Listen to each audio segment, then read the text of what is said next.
ও মামা, এ লাল লাল কি এইগুলো আর ওইগুলোই বা কি বুঝতে পারছি না। এগুলো কি ডালের বড়ি না আর এগুলো কি লঙ্কার গুঁড়ো এত? আরে না, লঙ্কার গুঁড়ো না, এটা এটা হচ্ছে টমাটার কেটে শুকিয়েছিলাম না, সেই হ্যাঁ। টমাটার শুকিয়ে গুঁড়া করেছি। ও। দেখ কিভাবে, এই একটা ভিডিওয় দেখিয়েছি, আমি বন্ধুদেরকেও দেখিয়েছি। একটা ভিডিওতে যে আমি টমাটার কেটে শুকাচ্ছি, সেই টমাটার কেটে শুকিয়ে আমি এই যে পাউডার করেছি।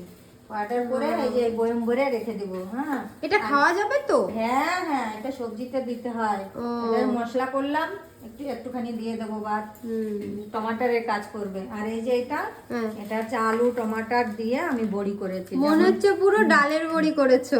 হ্যাঁ, দেখ কি সুন্দর, দেখ কি সুন্দর দেখতে, দেখ। আর খেতেও হ্যাঁ, সেই টেস্টি হবে। ডালের বড়ির মতনই দারুণ, লাগছে দেখতে পুরোপুরি। দারুণ হবে, জানিস তো। তো বন্ধুরা দেখলেন তো আমি কি কি করেছি। তো আজকের মতন এই পর্যন্ত, দেখা হবে আবার অন্য ভিডিওয়। Tata, bye bye.